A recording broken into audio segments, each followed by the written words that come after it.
Bonjour et bienvenue à cet épisode de Suivez le lapin blanc. On couvre aujourd'hui les actualités du 4 janvier 2018. Je cherchais comment traduire l'expression mainstream media ou MSN qui est utilisée en anglais. Hier soir, j'ai fini par trouver l'expression médias de propagande. Donc, j'ai écrit un texte sur les médias de propagande sur mon blog et je vais vous le lire. Je me demandais comment traduire mainstream media ou MSN. J'utilisais média, mais ce n'est pas juste trop générique. J'ai trouvé hier soir média de propagande. Car c'est cela, ce n'est pas la vérité qu'ils diffusent, mais de la propagande. Lors d'un coup d'État, les militaires s'empressent de prendre le contrôle des médias. Même chose lors de l'instauration d'un régime totalitaire. Vous voulez contrôler le message, car c'est celui-ci que les gens ont à l'esprit. Hitler est le sauveur du peuple allemand. Staline un grand russe. Kim est Dieu. Radio-Canada est LA source d'informations crédibles. Depuis un siècle, les médias ont été concentrés dans les mains de quelques individus. Il n'y a plus de presse libre. Même un journal qui se dit libre de penser, comme Le Devoir, s'abreuve des fils de presse. Or, les fils de presse, comme Agence France-Presse, Associated Press, Presse canadienne, Reuters, appartiennent à des intérêts privés. Les informations qu'elles diffusent, ou ne diffusent pas, correspondent à l'agenda de leurs propriétaires, non à l'intérêt du public. Radio-Canada, quant à elle, appartient à l'État. Elle va diffuser ce que l'État veut, comme il le veut. Pourquoi l'administration Harper a autant coupé dans Radio-Canada? Pour mieux la contrôler? Le problème est que la majorité des gens croient aveuglément ce que disent ces médias.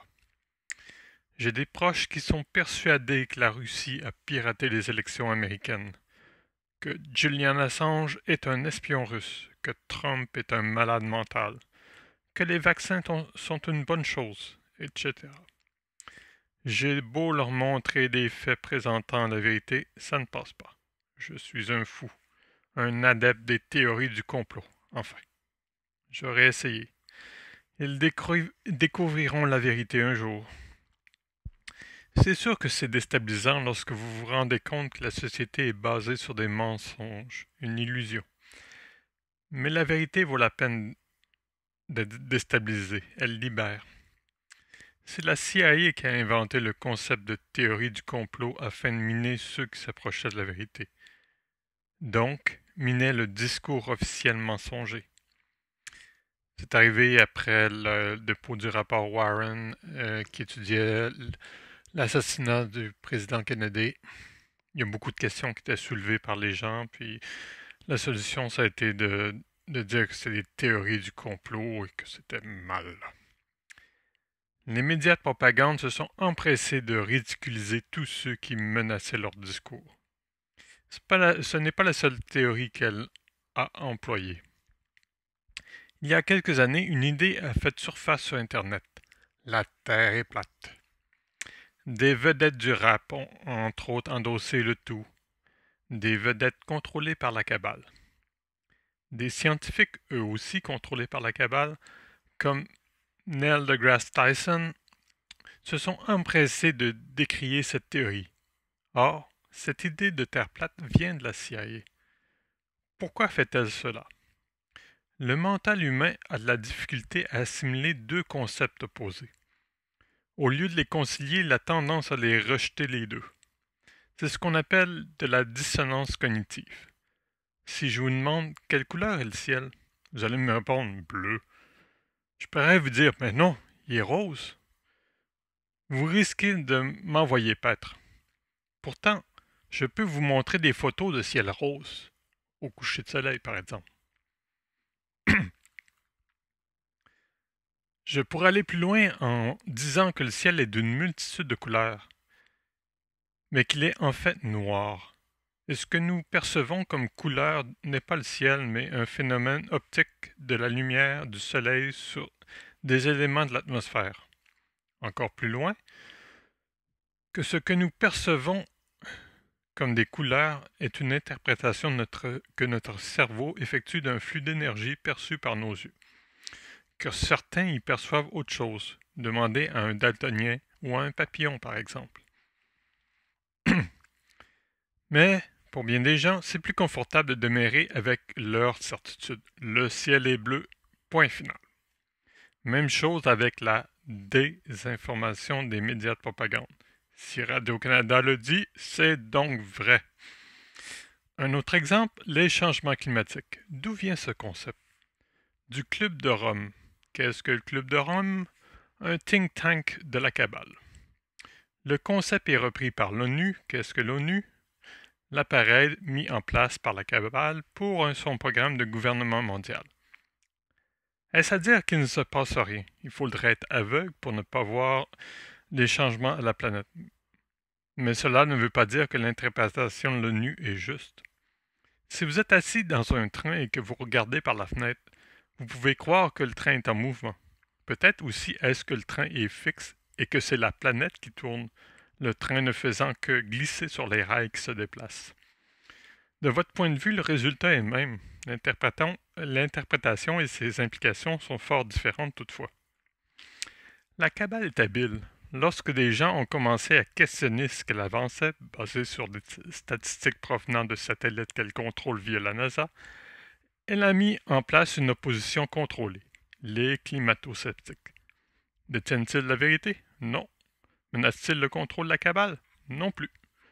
Radio-Canada ne veut pas dire que les changements climatiques auxquels nous assistons sont causés par le fait qu'un petit groupe qui domine l'humanité désire détruire la planète, que celle-ci traverse une zone de l'univers au rayonnement cosmique important, que la Terre est un être vivant supportant une humanité qui n'est pas en harmonie avec elle.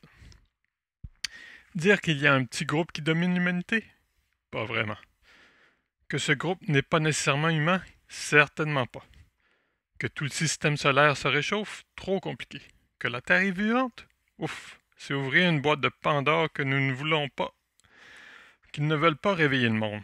Que la conscience des gens a un impact sur les changements que l'on vit? Pas le moins du monde. Autrement, notre propagande, second regard, le jour du Seigneur, découverte, devront être remplacées de la programmation. Nous avons donc deux groupes qui se déchirent au sujet d'un concept qu'ils ne comprennent pas parce que l'information est manipulée. Si ces gens connaissaient la vérité, les changements climatiques seraient plus tolérables et moins effrayants qu'ils ne le sont présentement. Nous pourrions comprendre et agir de façon intelligente. Il en va pour bien des dossiers, comme Trump ou la Corée du Nord. La cabale considère les humains comme des petits-enfants. Et à regarder comment elle manipule aisément les gens, je dois leur donner raison. Citation. Si tu mets ta dent sous ton oreiller, la fée des dents va passer et te laisser une pièce de monnaie. Nous inventons toutes sortes d'histoires pour améliorer la réalité de nos enfants.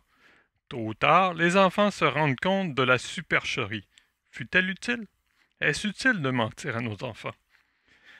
La vérité ne fait-elle pas d'eux des êtres plus matures? Ne serait-il pas temps que l'humanité devienne mature? La première étape est probablement de délaisser les médias de propagande et de chercher la vérité ailleurs. Synchronicité. Le message qui a été transmis par Cabamur aujourd'hui, le message venant de Raphaël, était sur les médias de propagande. Oh. Ce que Raphaël voulait nous dire, c'est hier il y a eu un incendie sur la propriété des Clinton. L'incendie a été en fait provoqué par, à la demande d'Hillary, qui désirait détruire des pièces à conviction assez incriminantes. Les Clinton avaient conservé une boîte scellée de souvenirs de leur culte satanique, entre autres des photos d'enfants et de bébés qui avaient subi leur, leur, leur culte. Hier, je parlais de Chelsea qui avait partagé sur Twitter son affiliation à l'église satanique. Raphaël a dit que c'était aussi prévu, contrôlé, cette information-là. pourquoi Chelsea ferait une telle chose? Bien, si quelqu'un de connu comme elle réussit à légitimer l'Église satanique, mais ça peut devenir banal. C'est probablement pour ça qu'elle fait ça. Mais Raphaël nous a convaincus que la fin approche pour Hilary et qu'en fait elle est un peu en panique voyant ce qui se passe entre autres à Washington DC. Euh, mais l'important surtout c'était de réussir à transmettre la vérité dans tout le tas de mensonges que les médias nous abreuvent, avec lesquels les médias nous abreuvent. Megahanon aussi parlait des médias, entre autres sur le dossier de la Corée du Nord, que finalement les menaces de Kim c'est de la foutaise parce qu'il n'y a pas vraiment de bouton fonctionnel sur des armes nucléaires. J'ai pas de misère à le croire. Elle a aussi dit que le dossier Bannon allait réussir à percer la corruption des médias, c'est-à-dire que ça va servir à montrer qu'ils sont corrompus. Donc ça va être intéressant à voir cette année. Et finalement, on a assisté au retour de Q. Les 10 jours d'obscurité sont terminés. Il n'avait pas posté de message depuis le 25 décembre et aujourd'hui il a posté des nouveaux messages. Merci de m'avoir écouté et à